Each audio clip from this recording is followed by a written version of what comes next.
Alumni. He is living here in Calgary, and he has a business where he is trying to do some fundraising for a special cause, and we asked Wade to come up and talk to everybody about it for a few minutes.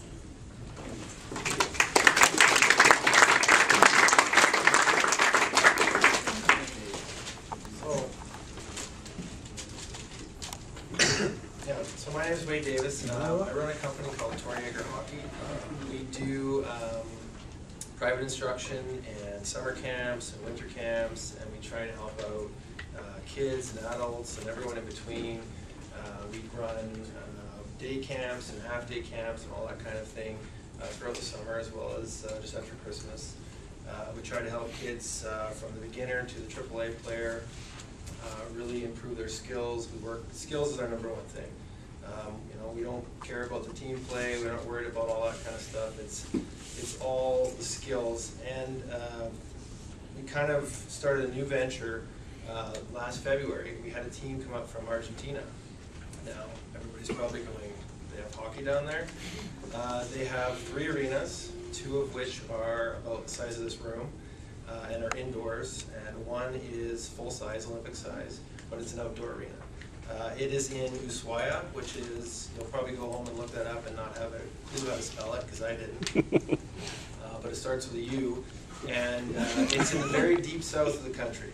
So it would be the equivalent of you going from Calgary and flying to Thunder Bay to play hockey. There's nothing else. There's 2 little ones about the size of this room that they use indoors.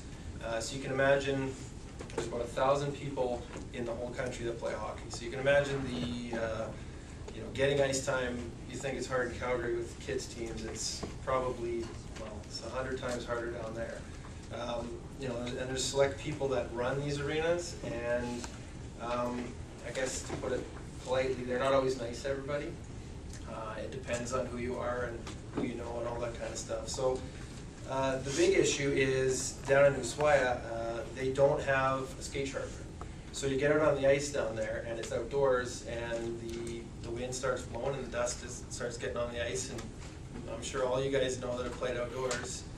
You get out on the ice and it's really bad, and your skates get dulled up, and it's kind of game over. So I'm looking and trying to raise money to buy a portable skate sharpening machine for them, and hoping to get your guys' help and anyone that you know to contribute and give us the ability to buy that for them, and then donate it to them, and that way they're not going to have that problem.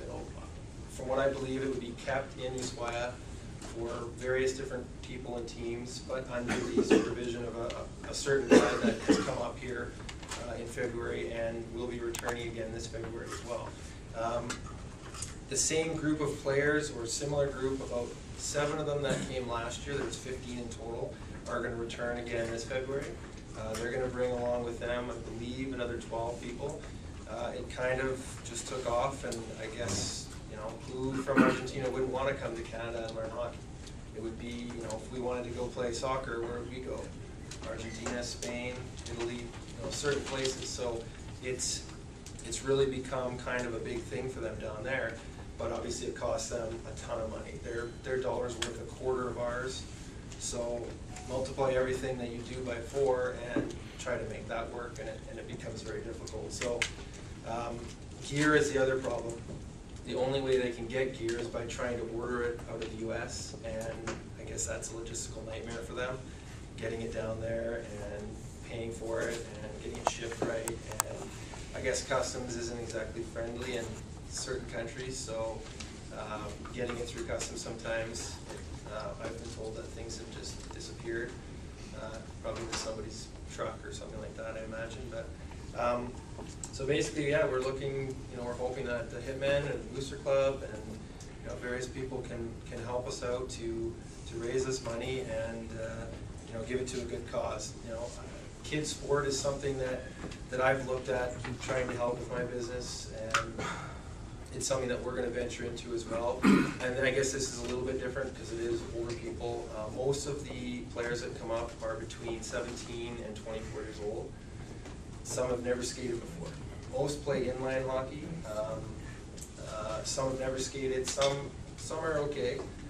But it was really an interesting, I ran a 2-week camp and we skated every day, and we went Sunday, we went to the sports store in Okotoks, and guys bought all new gear. And we all know what it's like if you were, guys that just got traded, if you got to bring nothing with you and you just had brand new gear, including your skates, it would sure be an interesting game the next game, wouldn't it? I know what it's like. I got traded and walked into a situation and it was all new, so I couldn't imagine having new gear. So anyways, we get out on Monday morning and I have no idea what these guys are going to be like. Not a clue what's going to happen. And some guys were falling all over the ice, Bambi on ice. Other guys were flying around okay, and it was sure an eye-opening experience though, mostly because I've never seen a group of people who wanted to play hockey more. And that sounds probably funny to most people because we live in Canada, and in Calgary there's people throwing all sorts of money and time and whatnot at hockey, but I've never seen a group in a 2-week span want to do more. We skated every day for an hour and a half, we worked out for an hour and a half after. They went to shinny, they went to public skating, they skated on the outdoor rink beside the Centennial Center down in Okotoks. I've never seen the passion for it in anybody more than these people, and that's why it made me decide I need to do something. My company's going to contribute as much as we can. We're hoping to go down there and put on a camp. It will only be possible if we can get a skate sharpening machine for them, because like they said to me, we'd love to have you come down, but if we get out there with 50 people and everybody's skates are dull, it's going to be really difficult to, for you to be able to do anything.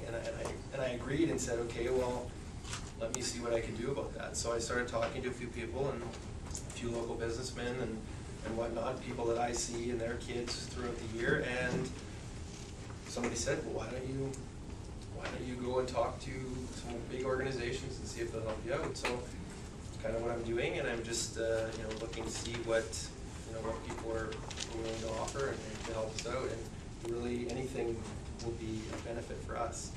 A little bit of background on myself. I played 5 years in the Western League, 4.5 with the Hitmen. I got traded to Kamloops my last year, right at the deadline. So like I said, I know guys that just got traded, you walk into some function the next day and you don't know anybody, and you can ask Mike because he's the guy that traded for me in Kamloops when he was there. It's an interesting thing when you get traded, but it gets easier and it gets better, especially when guys on your team are going to step up and help you out.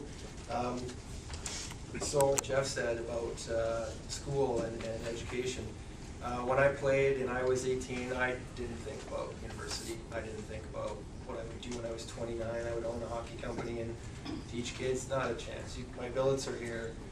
My original billets, Devin Argy, and they would probably attest to the fact that not a chance would I have been worried about that. I was worried about, what an 18-year-old's worried about. Hockey, and then girls, and then hockey. And it really is a huge important thing. What he was talking about as far as thinking about your future, making sure you finish high school, making sure you get to the university. I went down and played in the East Coast League for a year, and I decided, what, I could do this for 5 years, and then what? I saw guys that were 29 with no degree. They sold real estate, or they sold insurance in the summer, worked at a golf course, and then hoped to play another year.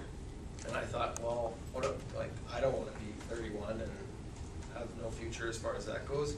And it's funny because I have a degree in geography from the University of Calgary. Does that apply to anything I'm doing right now? Absolutely not. It's, like Jeff said, it's a piece of paper in my drawer, but I have it and I earned it, and it makes things interesting. And you never know where life's going to take you. Sometimes, again, like I said, I've been in your shoes sitting at this, listening to some old guy, which I don't think I'm old, but when I think about, somebody asked me, when did you last play? And I said 2003, and I went, that was 8 years ago? That seems like a long time. But, I didn't think about that stuff. But any information you guys need, want, talk to guys like me. Mike's got my email. It's easy to find me. If you guys have questions about university, about college stuff, about anything. You know, the Hitmen has become a good family. There's a lot of good things. The Booster Club, the Alumni Association is really starting to build. Sean McCaslin, I believe, is the president now, or looking after things. Is that correct? So, you know, there's lots of avenues if you guys have questions. But I came today just to talk to you guys about the people from Argentina, and thank you very much for your time. And I hope that you have a good year and everybody's successful with what they want to do. So thank you very much for having me. The Booster Club already had our meeting and we talked, and we've all agreed that we would like to donate to help you guys. So on behalf of the Booster Club, we're donating $1,000. Wow, thank you.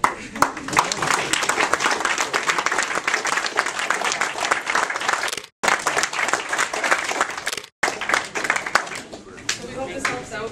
Absolutely. We'll write you a wheelchair. Thank you very much. Embroidered with your number and the Booster Club logo. And there's also a pillow and pillow case that has your numbers on it as well. So you guys can use these on the bus or home. So each of you has a bag throughout the back. So when you guys are getting up, so hopefully you guys